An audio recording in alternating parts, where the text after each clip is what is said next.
pengakuan kami. Kami bersyukur, kami mau mencintai, mengasihi Engkau. Karena kami boleh hadir pada akhir penghujung tahun 2020, tanggal 31 Desember ini. Kami boleh Tuhan melakukan ibadah untuk tahun. Dan kami percaya Engkau ada bersama kami. Ketika Engkau ada bersama kami, perkara-perkara besar terjadi dalam hidup kami. Oleh sebab itu Abang menyerahkan ibadah ini dari awal sampai akhir. Tuhan ambil alih, tutup bungkus dengan kuasa darah Yesus. Roh Kudus mengurapi kami semua. Dan ibadah kami menjadi ibadah yang diberkati oleh Tuhan.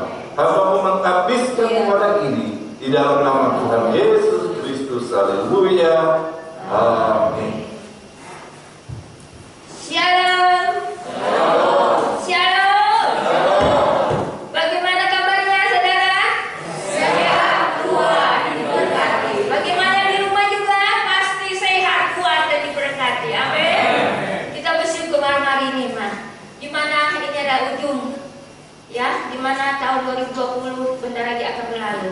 Tetapi kita bersyukur, amin. Kalau malam hari ini kita masih bisa datang ke rumah Tuhan, kita masih dapat memuji Tuhan. Tuhan sudah pelihara hidup kita dari Januari hingga Desember ini. Sebelum 2012, mari bersama-sama kita mau datang kepada Tuhan, amin. Kita mau bersyukur buat kebaikan Tuhan selama tahun 2020 ini. Banyak sekali yang sudah Tuhan kerjakan di dalam hidup kita. Mari saudara kasih Tuhan, kita mau datang pada Tuhan, kita memberi yang terbaik pada Tuhan. Mari kita angkat pujian, segala puji syukur hanya bagimu Tuhan. Mari saya tepuk kita semua kami berdiri. Amin.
kita dipelihara oleh keadaan dunia tidak baik, tapi Tuhan pelihara kita hingga hari ini kita ada. Amin. Itu karena kasih Tuhan, karena kemurahan Tuhan. Mari kita mau lebih lagi memuji Tuhan. Kita katakan Allah itu baik.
Mari kita membawa persembahan kita dengan sukacita. Kita katakan pujian, begitu besar kasih Allah.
Tuhan, kita sudah beri yang terbaik bagi Tuhan.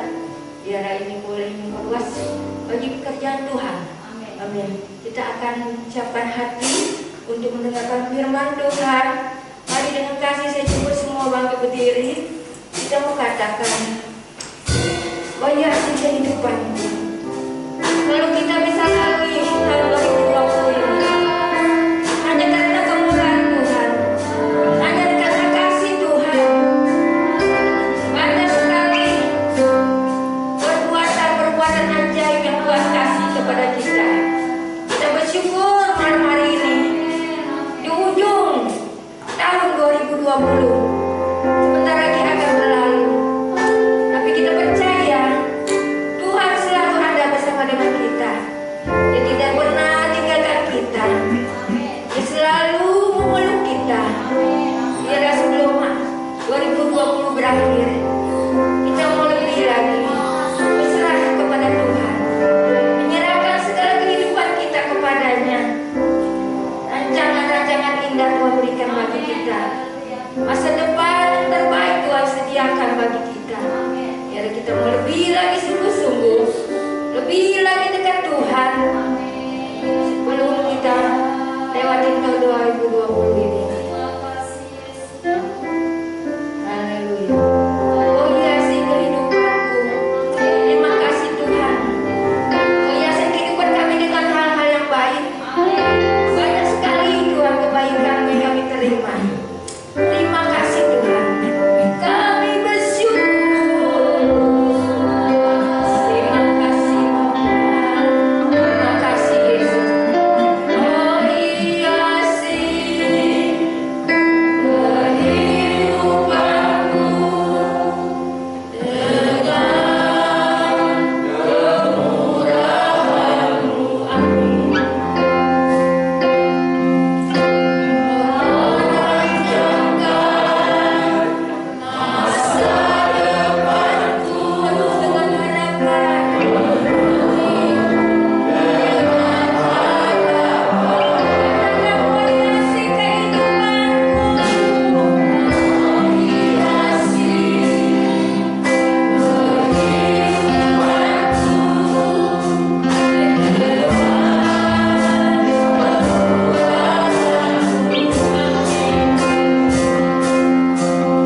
2020 ini.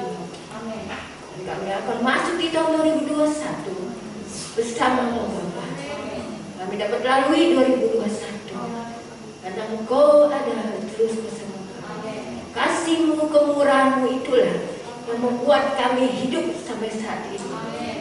Terima kasih Bapa yang baik. Kami datang, kami sudah memuji, muliakan nama-Mu. Biar pujian kami ini juga Bapa boleh menjadi itu yang harum, menyenangkan hati-Mu Tuhan. Inilah ya Tuhan pujian yang kami berikan. Kami rindu Tuhan untuk kami beri bisa memberi yang terbaik bagi. Terima kasih Tuhan. Sebentar kami mau mendengarkan firman-Mu Tuhan. Mari Tuhan Yesus yang baik, urapi hamba-Mu. Tuhan pakai hamba-Mu, kuasai hamba dengan roh-Mu, dengan pengurapan-Mu Tuhan.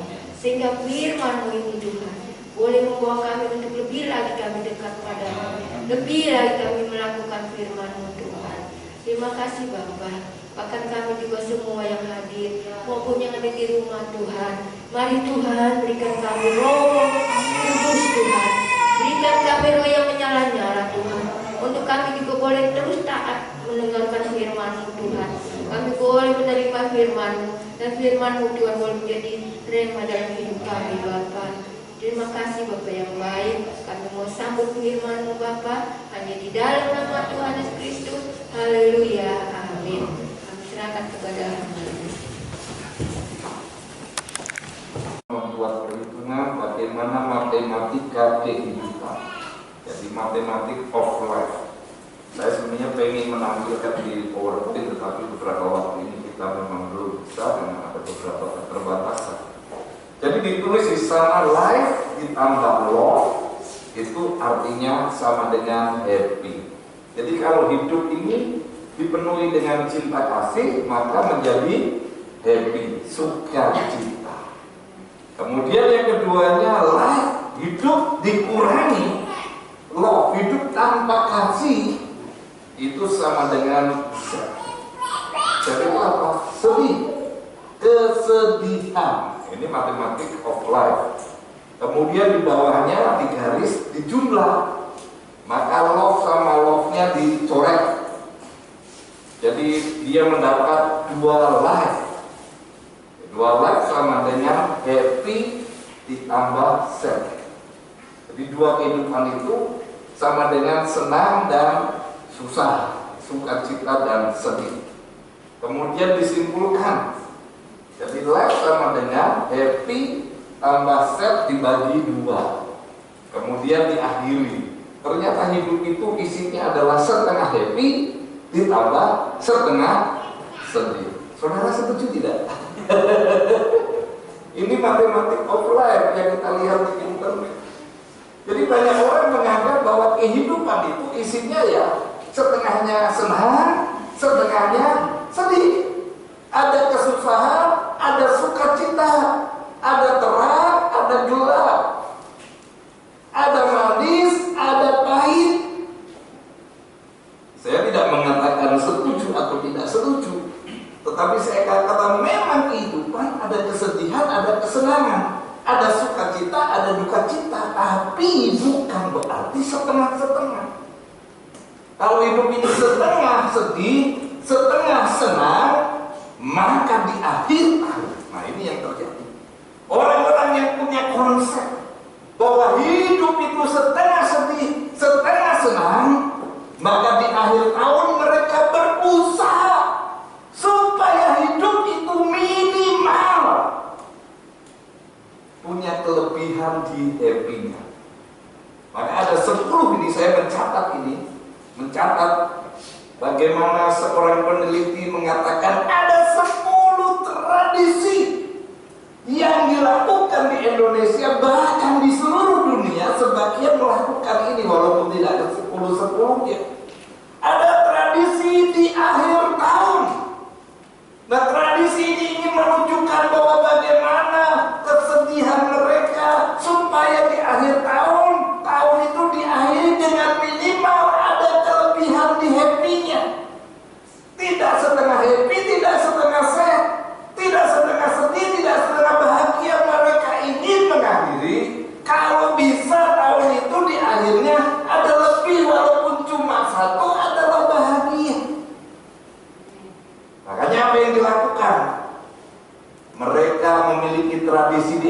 Indonesia tiup terompet. Wah, kenapa orang tiup terompet? Mau tunjukin aku happy, I am happy.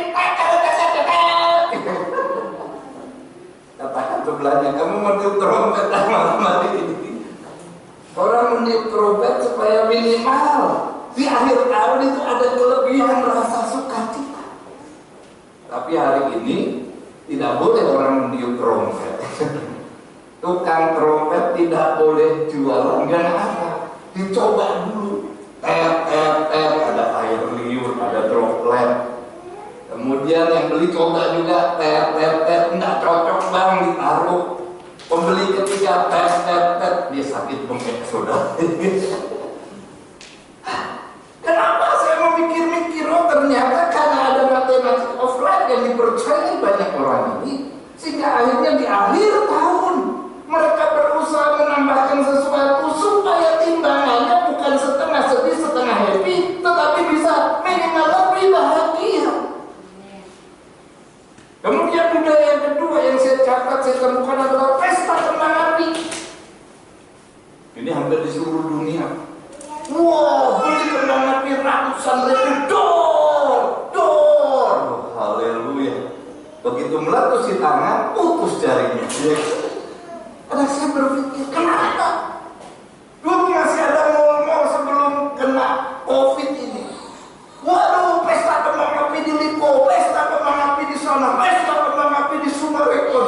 Semua budaya, bahkan di luar negeri tunggu begitu kembang apinya meletus. Kenapa? Karena orang ini hidupnya minimal lebih bahagia. Ada kelebihan bahagia daripada kesedihan. Dan momennya apa? Akhir tahun. Yang ketiga saya menemukan orang kumpul bersama keluarga. Nah ini masih mending, ya kan? Ada budaya di mana kumpul dengan keluarga. Kenapa? Karena papa jarang pulang. Di akhir tahun baru kumpul keluarga, minimal ada happy-nya. Tiap hari mama nggak bisa kumpul. Jadi gimana supaya bisa diakhiri ada bahagianya? Kumpul keluarga. Karena kumpul keluarga hanya bisa akhir tahun. Bukankah awal bulan bisa lagi gajian kumpul keluarga? Jadi ini ada budaya-budaya yang sebenarnya memang ingin menunjukkan saya tidak mau hidup saya setengah sedih, tidak mau setengah suka. Saya punya hidup saya lebih sukacita daripada sedih. Budaya yang saya catat adalah bakar-bakar yang keempat. Biasanya dilakukan di komplek-komplek, di rumah-rumah barbeque, bakar ikan, bakar ayam. Tidak ada yang dibakar-bakar rumput, saudara. Yang penting bakar-bakar. Kelihatannya sudah ada yang siap menyiapkan bakar-bakar. Tidak bisa dikan di rumah bakar-bakar. Teman saya kirim ada banyak buaya diikat di WA group, terus ditulis siap dibakar akhir tahun. Waduh. Ya kan? Kita kalau tidak ada masa pandemi ini sudah siap bakar-bakar. Banyak orang bakar-bakar, di gang 1, gang 2, gang 3. Kenapa? Waktu bakar-bakar kumpul senang, ketawa-ketawa, menunjukkan bahwa saya lebih happy, hidup saya itu lebih ada, lebih bahagianya, lebih banyak daripada sedih. Ini budaya, ini tradisi yang ada di Indonesia, bahkan hampir di seluruh dunia. Kemudian ada yang berkemah begadang, ada yang berkemah di hutan, ada yang berkemah di mana? Kalau tidak bisa berkemah dia apa? Begadang. Wis tunggu sampai teng-teng, terus sampai pagi jam 4, jam 5 subuh baru masuk rumah. Begadang. Apakah Bapak Ibu mau begadang malam hari ini? Kalau mau begadang hati-hati, jangan sampai ada satgas COVID. Begadang itu dilarang.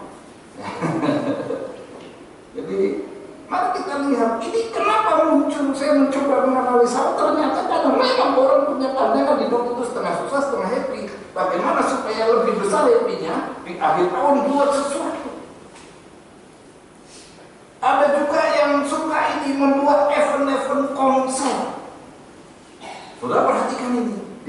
Indonesia, di dunia. Untuk tahun itu ada event konser. Konser lah musik ini, konser lah musik itu. Di Ancol. Saya tidak tahu apakah tahun ini ada konser. Yang ada konsernya cuma virtual. Di luar negeri juga sama konser. Konser, orang mau menunjukkan I am happy. Kemudian apa ada lagi yang suka ini saudara, pergi liburan akhir tahun. Oh ini ada yang suka, pokoknya akhir tahun itu dia liburan, harus pergi, kalau tidak pergi itu pamali, harus mau menunjukkan apa? Happy. Harus pergi akhir tahun, tidak bisa apa sambil libur. Kemudian ada lagi yang dikatakan mandok hatta. Nah ini hanya orang Sumatera yang tahu ya. Mandok hatta itu kumpul kemudian saling ngomong. Karena tidak pernah ketemu, begitu ketemu sekali, maaf ya atas segala kesalahan saya. Saya pertama kali bingung kesalahan yang mana, kita baru bertemu hari ini. Ternyata mandok hatta saya baca tadi. Ternyata bukan cuma meminta maaf, menasehati, memberikan pengharapan. Ada harapan-harapan yang harus dicapai. Saya tak ngerti, pokoknya kalau ketemu, maaf ya, kita ada salah-salah dari mana, baru ketemu sekali, salahnya udah besar. Dan kebangetan sekali orang punya salah, minta maafnya tunggu di akhir tahun. Jadi sebenarnya lebih ditekankan kalau saya membaca, mandok hatta itu lebih ditekankan menasehati, kasih nasihat yang baik. Kalau ada salahnya dinasehati, hidup yang benar. Ini masih mending. Cuma apa, orang kalau dinasehati di akhir tahun kan bisa marah. Kalau dimintai maaf kan senang, happy. Kalau dinasehati makannya yang benar, hidup jangan suka mencuri, masuk penjara terus. Coba akhir tahun digituin, bukan happy yang keluar apa? Kemarahan. Mana ada orang suka dinasehati? Makanya diganti minta maaf.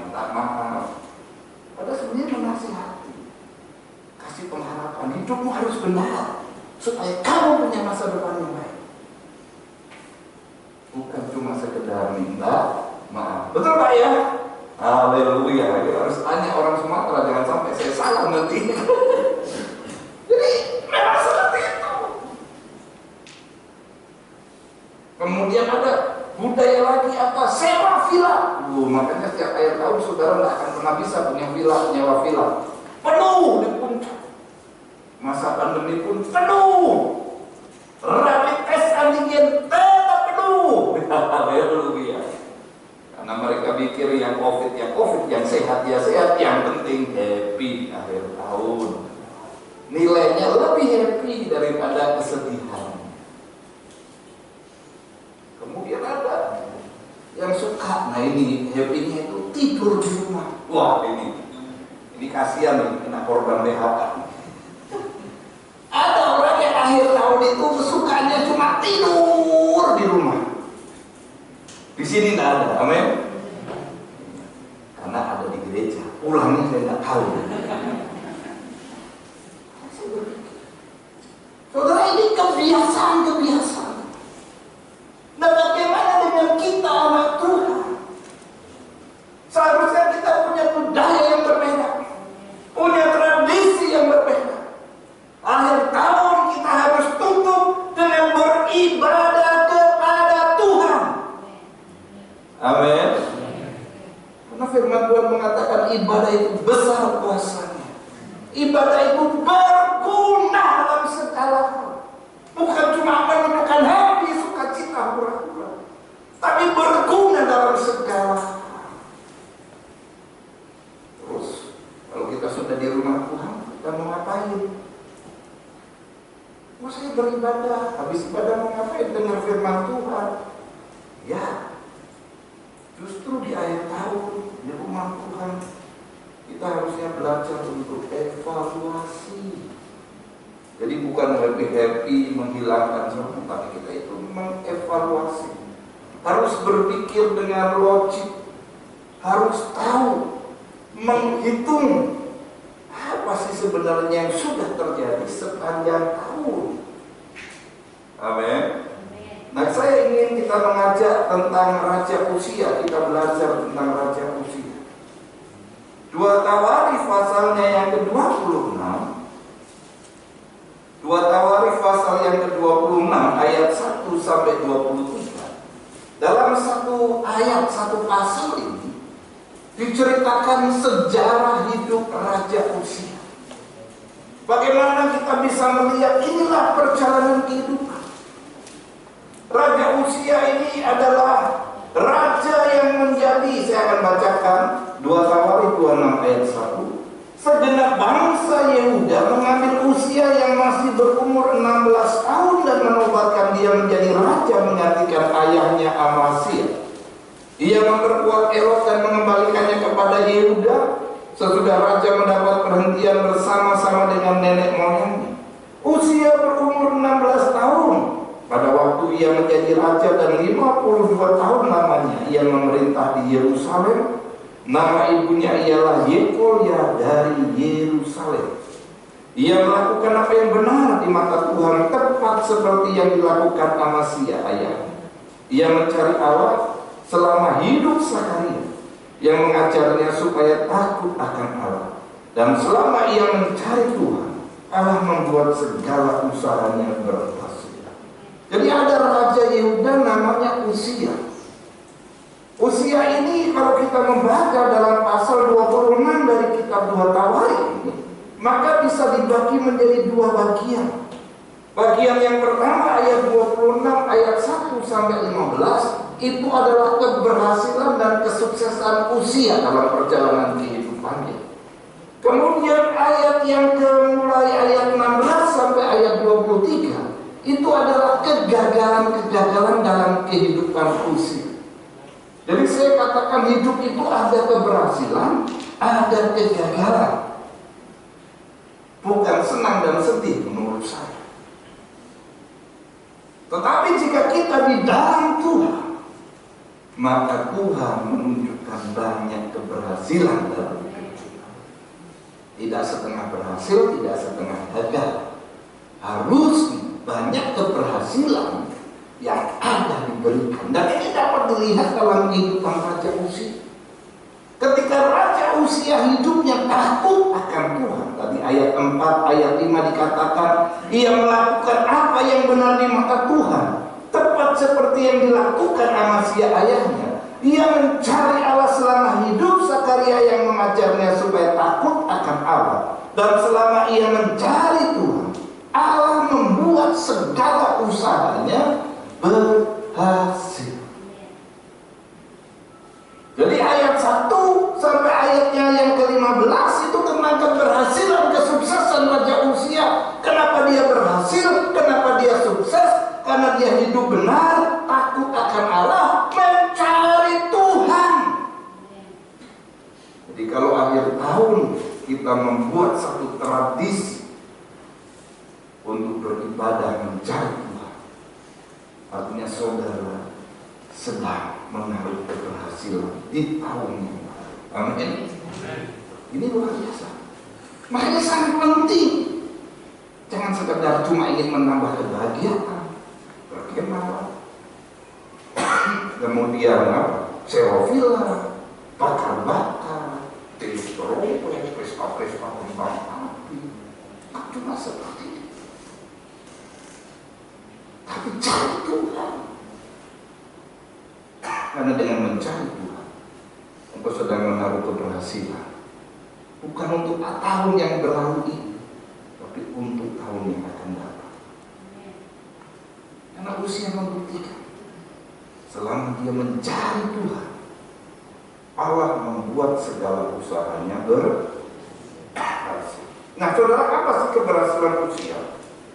Yang pertama, dia punya prestasi yang luar biasa. Umur 16 tahun dia menjadi raja. Ini prestasi yang luar biasa. Banyak orang hari ini punya prestasi-prestasi yang luar biasa. Ada yang baru umurnya sekian, dia sudah menjadi S3. Ada yang umurnya sekian, dia sudah menduduki jabatan tertinggi. Bahkan anak Pak Jokowi, Gibran Rakabumi akan menjadi wali kota termuda sepanjang sejarah di Indonesia. Banyak orang bisa mencetak.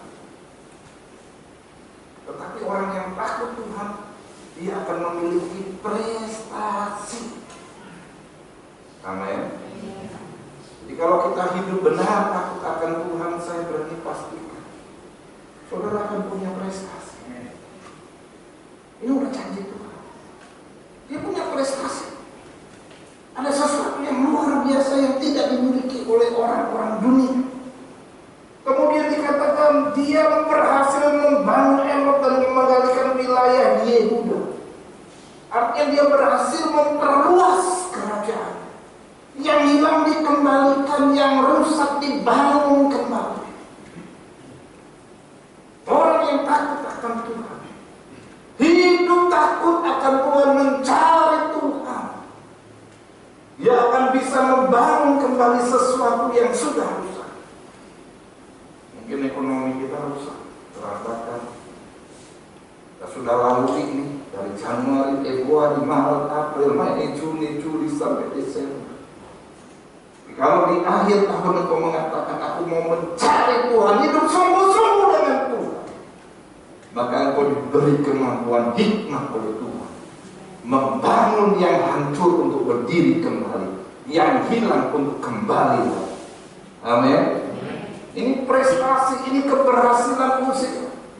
Elot dibangun, daerah-daerah Yehuda yang dulu hilang dikembalikan, yang merebut kembali.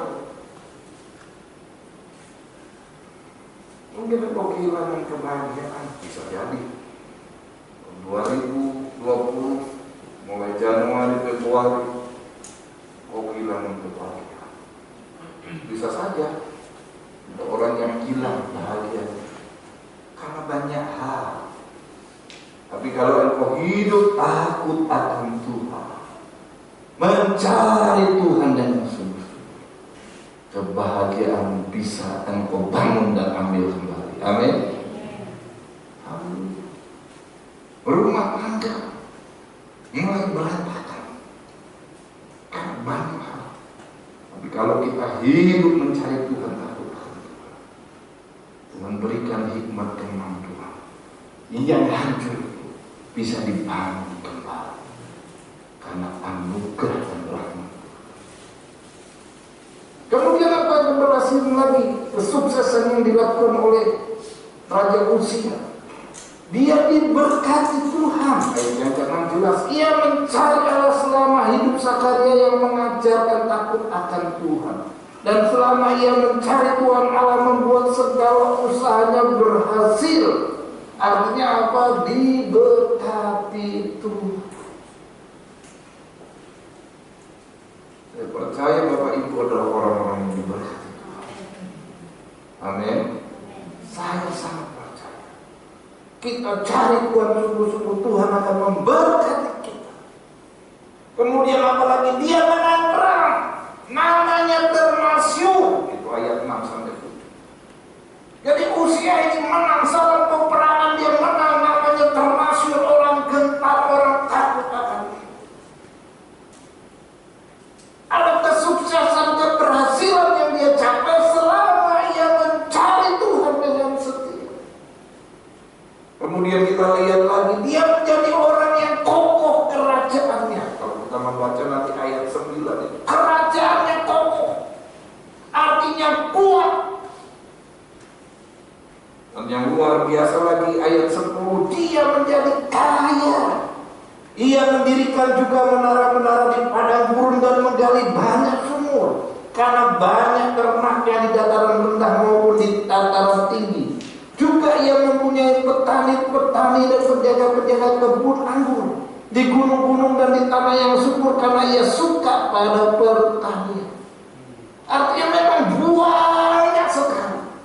Bukan cuma diberkati, Dia itu kaya raya.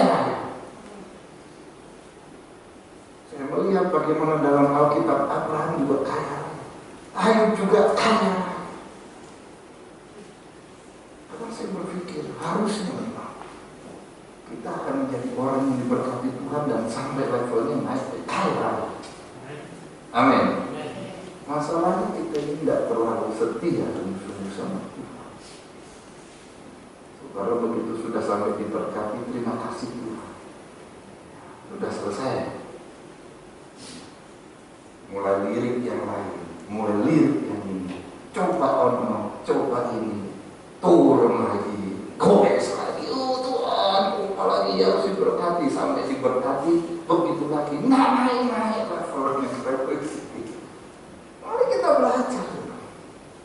Kemudian bagian yang terakhir dikatakan dia memiliki kekuatan militer yang hebat, ayat 11 sampai 15. Jadi ini kesuksesan Raja Uzia, militernya hebat, dan semua terjadi karena dia mencari Tuhan, melakukan yang benar, takut akan Tuhan. Itu bagian pertama kehidupan Raja Uzia yang dicatat. Bagian yang kedua itu ayat 16 sampai 23 sangat menyedihkan. Saya akan bacakan ayat 16. Setelah ia menjadi kuat, ia menjadi tinggi hati, sehingga ia melakukan hal yang merusak. Ia berubah setia kepada Tuhan Allahnya dan memasuki bait Tuhan untuk membakar ukupan di atas mezbah pembakar ukupan. Tetapi Imam Asalia mengikutinya dari belakang bersama-sama 80 imam Tuhan, orang-orang yang tegas. Mereka berdiri di depan Raja Uzia dan berkata kepadanya, "Hai Uzia, engkau tidak berhak membakar ukupan kepada Tuhan. Hanyalah imam-imam keturunan Harun yang telah dikuduskan yang berhak membakar ukupan. Keluarlah dari tempat kudus ini karena engkau telah berubah setia. Engkau tidak akan memperoleh kehormatan dari Tuhan Allah karena hal ini." Tetapi Uzia dengan bokor ukupan di tangannya untuk dibakar menjadi marah. Sementara amarahnya meluap terhadap para imam, timbullah penyakit kusta pada dahinya di hadapan para imam di rumah Tuhan dekat mezbah pembakaran ukupan. Ayat 20. Imam kepala Asaria dan semua imam lainnya memandang kepadanya, dan sesungguhnya ia sakit kusta pada dahinya. Cepat-cepat mereka mengusirnya dari sana dan ia sendiri tergesa-gesa keluar. Pada Tuhan telah menimpakan tulah kepadanya. Raja Uzia sakit kusta sampai kepada hari mati. Dan sebagai orang yang sakit kusta, ia tinggal dalam sebuah rumah pengasingan karena ia dikucilkan dari rumah Tuhan. Dan Yotam anaknya mengepala istana raja dan menjalankan pemerintahan atas rakyat negeri. Inilah kegagalan Uzia. Yang pertama tadi hidupnya adalah berhasil. Ayat 1 sampai 15, karena dia hidup benar, takut akan Tuhan dan mencari Tuhan dengan sungguh. Tapi setelah berhasil, ini perjalanan manusia, dengar baik-baik. Setelah berhasil, dikatakan apa? Tinggi hati, sombong. Sangat dilema. Kita bergumul agar Tuhan memberkati kita, sukses usaha kita, kita berhasil dengan segala. Kita sungguh-sungguh kita cari Tuhan. Ini perjalanan kehidupan. Tuhan berkati kita. Ternyata berkat itu menjadi Uzia. Uzia apa? Tinggi hati. Orang daerah saya bilang balongi ku balong kene, ora kuat koyo. Balongnya memang tulangnya tulang miskin, karena sedikit tidak kuat.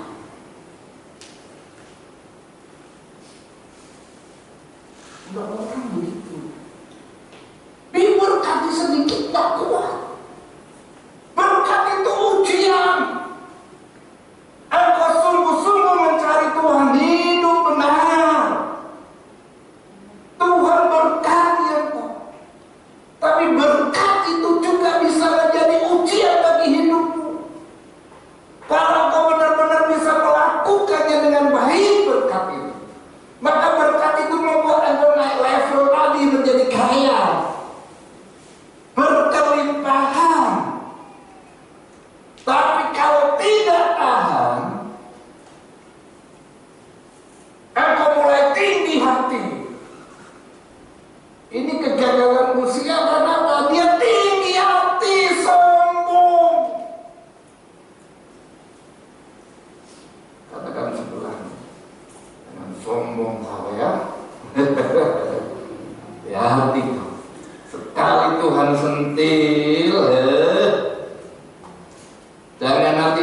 sedih.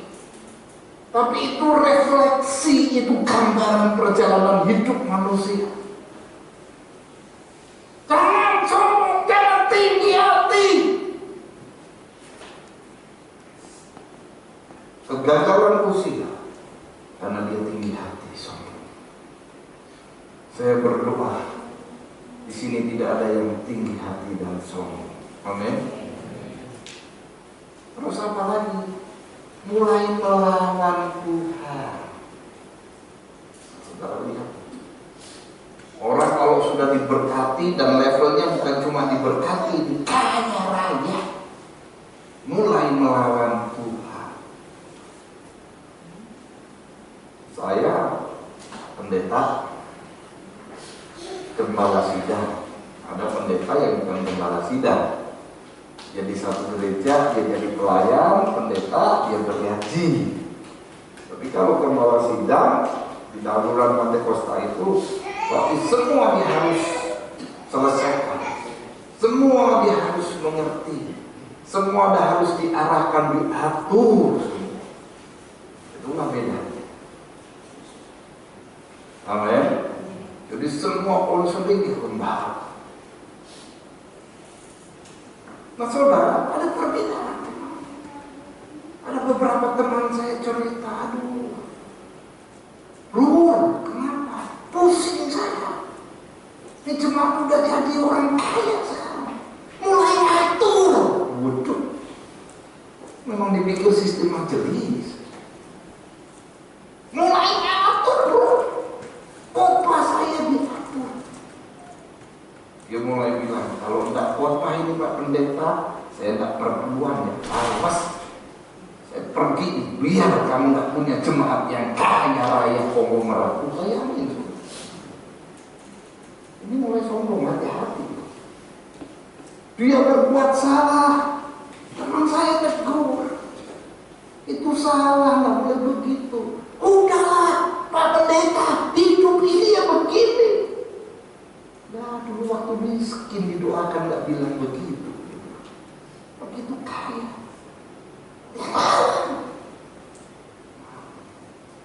Saya kadang berpikir, oh roh Uzia nih sombong, tinggi hati. Uzia itu tidak boleh membawa ukupan, membakar ukupan. Yang membakar ukupan itu imam-imam. Tapi dia merasa saya orang imam. Saya yang bakar ukupan. Semua ditabrak. Mungkin Raja Uzia ini berpikir uang menyelesaikan segala-galanya. Tapi saya mau kasih tahu, uang bukan segala-galanya dalam pekerjaan Tuhan. Amin. Pekerjaan Tuhan perlu uang, ya. Tapi uang bukan segala-galanya. Karena pengurapan Roh Kudus, hadirat Tuhan, itulah segala-galanya. Kasih Raja Uzia. Dia mulai sombong, dia mulai terjang semua, dia mulai tidak mau dinasihati, dia mulai tidak mau diarahkan, dia mulai membangkang, dia mulai melawan, dia mulai menunjukkan anduk. Dan saat dia melakukan itu, tadi kita sudah baca, Tuhan melakukan satu perkara ajaib. Uzia kena kusta, penyakit yang paling mengerikan. Itu lambang orang yang berdosa. Dan yang disayangkan adalah tidak ada dicatat Raja Uzia berbalik kepada Tuhan, memohon ampun dan bertobat. Tidak ada dicatat. Yang ada dicatat Raja Uzia sampai akhir hidupnya mati kusta. Artinya memang hatinya sudah benar-benar keras. Akhir tahun, kenapa kita baca ini perjalanan Raja Uzia? Supaya kita bisa merefleksikan dan introspeksi diri. Mungkin banyak keberhasilan yang sudah Tuhan sediakan dan kita raih. Maka apa yang harus kita ambil maknanya? Aku tidak boleh menjadi sombong. Amin. Aku tidak boleh menjadi orang yang sudah tidak mau diarahkan. Aku harus tetap rendah hati, tetap mencari Tuhan, tetap membuka telinga untuk dinasehati. Jangan kalau dinasehati kupingnya langsung merah, ya kan? Hidungnya langsung merah, matanya langsung merah. Puji Tuhan kalau kemudian ngeluarin duit warna merah. Kalau tidak mengeluarkan duit warna merah, mengeluarkan mulut penuh kemarahan.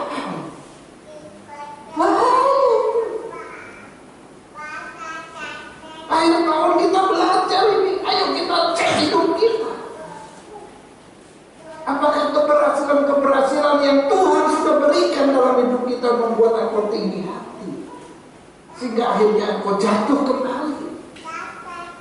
Kalau memang itu terjadi, jangan ikuti usia, cepat minta ampun, bertobat, cari Tuhan kembali dengan sungguh-sungguh.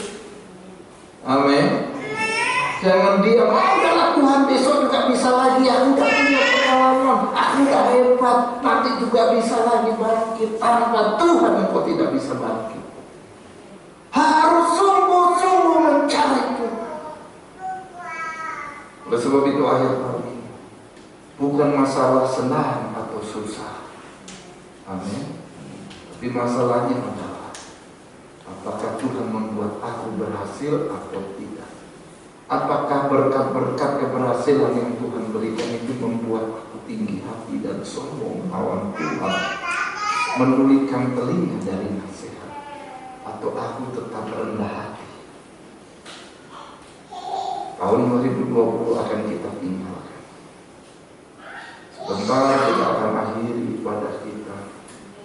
Kita akan pulang ke rumah.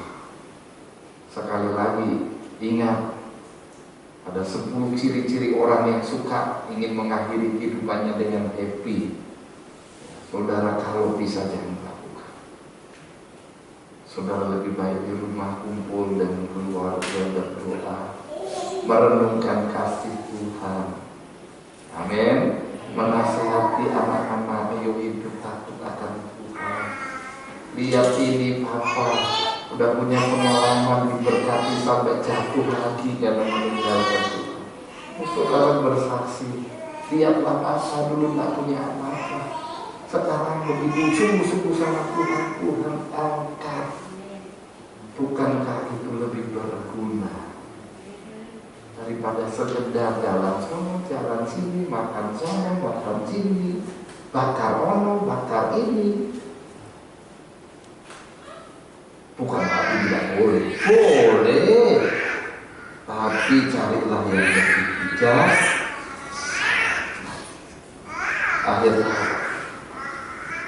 mari kita introspeksi. Amin. Refleksikan, lihatlah kehidupan wajah usia 2 tahun di pasal 26, baca di rumah 1 pasal ini. Saudara lihat, ada keberhasilan, ada kegagalan. Berhasil karena dia sungguh-sungguh mencari Tuhan, itu kuncinya.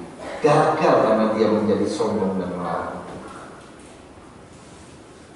Akhir tahun ini kita harus ambil keputusan, mau mencari Tuhan atau melawan Tuhan. Saya tidak melawan Tuhan, Pak Pendeta. Oh iya, di mulut. Apakah tindakan kita menunjukkan bahwa kita tidak melawan Tuhan? Amin. Karena hari ini perkataan bisa manis, tapi kenyataannya adalah sebaliknya. Tapi saya berdoa, khususnya bagi sidang jemaat Biblia ini, biarlah tetap terus mencari Tuhan. Amin. Hidupmu tergantung pada Tuhan. Saya ingin bacakan Filipi 3 ayat 13. Setelah kita melihat kehidupan kita, ada keberhasilan, ada kegagalan, apa yang harus kita ambil, apa yang harus kita kerjakan langkah kita? Filipi 3 ayat 13 begini. Saudara-saudara, aku sendiri tidak menganggap bahwa aku telah menangkapnya, tetapi ini yang kulakukan. Aku melupakan apa yang telah di belakangku dan mengerahkan diri kepada apa yang di hadapan. Jadi keberhasilan kita, kegagalan kita di tahun 2020 ini yang sudah kita ambil tadi untuk bagian refleksi dan introspeksi diri kita. Apa yang harus kita lakukan setelah kita mengintrospeksi dan merefleksikan? Kita melupakan semua. Amin. Jangan karena kita lihat, oh ternyata tahun 2020 aku ini sukses, berhasil luar biasa. Kalau kita terus menggaungkan kesuksesan keberhasilan kita, maka kita tidak akan pernah maju. Amin. Ya kita berhenti di situ. Wah, terpukau. Haleluya. Dulu saya rumah ngontrak, sekarang rumahku 3. Oh, luar biasa. Udah sampai begitu terus, ya selesai. Jadi kita lupakan aja. Udah tahun 2020 sudah penuh berkat kesuksesan bersama Tuhan. Sekarang 2021 saya harus memperbaiki waktu. Sungguh-sungguh lagi cari Tuhan. Amin.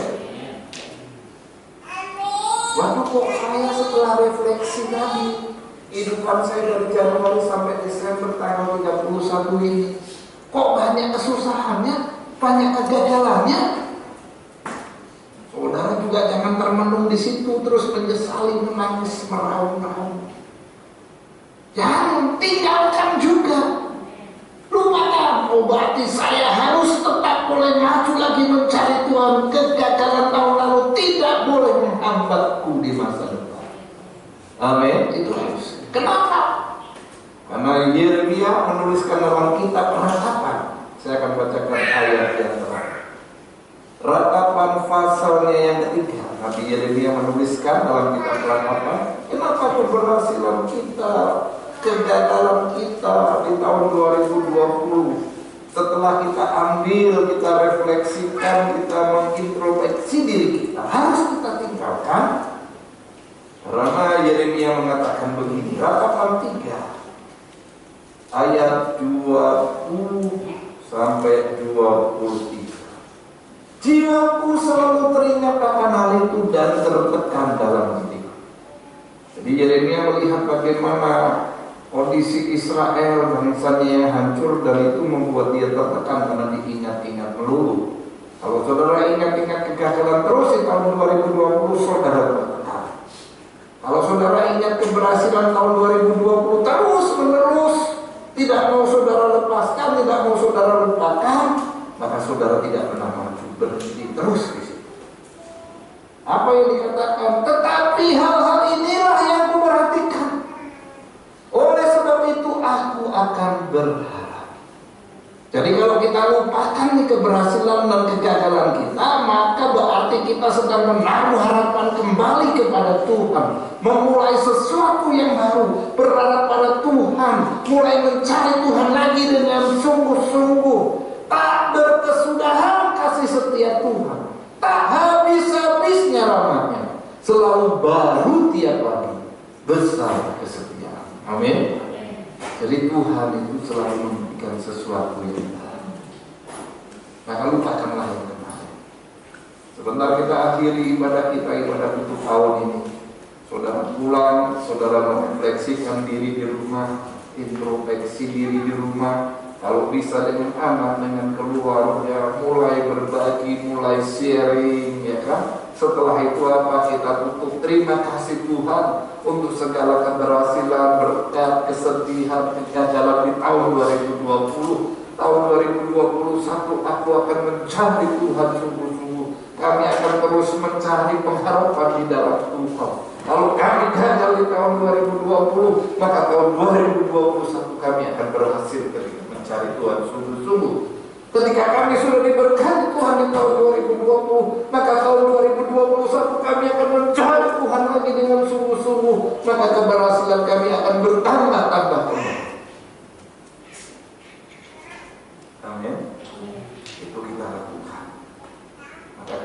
berlihat kita menjadi pemenang mengakhiri tahun 2020 dalam hadirat Tuhan.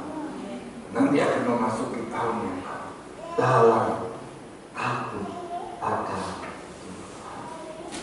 Biarlah firman Tuhan menjadi bagian dalam kehidupan kita. Kita tundukkan kepala dan kita mau menyembah Tuhan sebelum kita berdoa mengakhiri ibadah akhir tahun.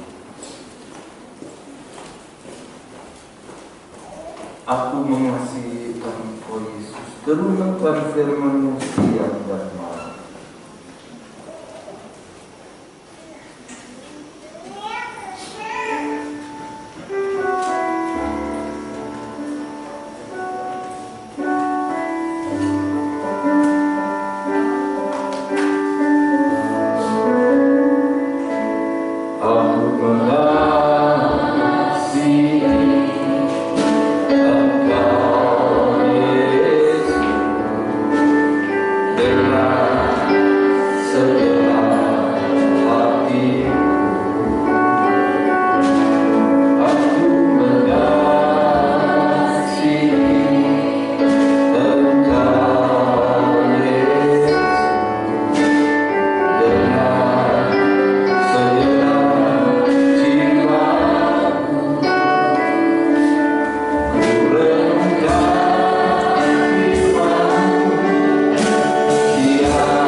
Ini yang menjadi pengakuan kami di akhir tahun. Kami mengasihi Engkau Yesus Kristus Tuhan, Juru Selamat penebus dosa kami. Kami mengasihi. Dan bukti kami mengasihi Engkau adalah kami merenungkan firman-Mu siang ini. Kami melakukan firman. Kami mau menjadi seperti Raja Usia di waktu dia masih muda, di mana dia hidup dalam kebenaran, dia hidup dalam takut akan Tuhan, dia mencari Tuhan dengan sungguh-sungguh, dan sebagai dampaknya segala yang dikerjakannya dibuat berhasil oleh Tuhan. Bila di akhir tahun ini kami memiliki satu pengakuan yang sama, kami mau sungguh-sungguh mencari Tuhan, hidup dalam kebenaran, takut akan Tuhan. Kalau ada hal kegagalan-kegagalan karena kesombongan kami, karena dosa-dosa kami, biarlah di akhir tahun ini Tuhan kami mengambil yang Kau turunkanlah belas kasihan, turunkanlah pengampunan.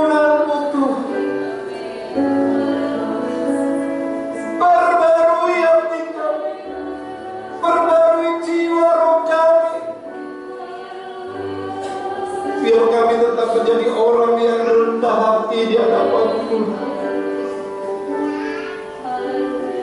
Kami perlu tuntunanmu, kami perlu bimbinganmu, kami perlu Engkau memegang dan mengarahkan langkah hidup kami. Tahun 2021 kami tidak tahu apa yang akan terjadi. Tetapi kalau Engkau memegang tangan kami, menuntun, mengarahkan langkah kami, maka ada satu kepastian, ada satu pengharapan. Tahun 2021 adalah tahun yang lebih baik dari tahun 2020. Terima kasih. Kami berdoa, mari Engkau berkati umat-umat-Mu yang ada di GPKL dimanapun mereka berada hari ini. Tuhan, jangan di dalam nama Yesus mengalirkan berkat kuasa oleh darah anak domba Allah.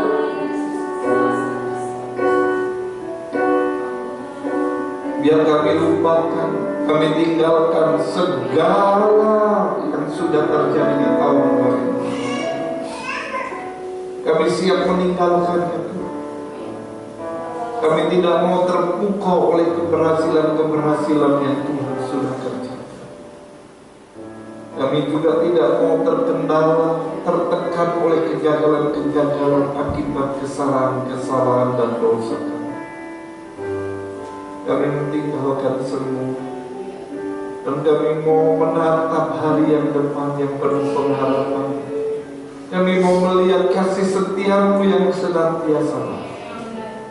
Engkau akan terus mempertambahkan keberhasilan dalam kehidupan. Engkau akan terus menggantikan kegagalan kami menjadi hal-hal yang lebih baik di tahun yang baru. Terima kasih.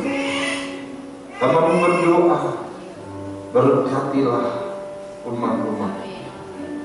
Firman tertanam, bertumbuh dan mulai di dalam nama Tuhan Yesus Kristus. Haleluya. Amin. Puji Tuhan. Sebelum kita akhiri, ada pengumuman yang akan saya sampaikan. Besok tanggal 1 Januari 2020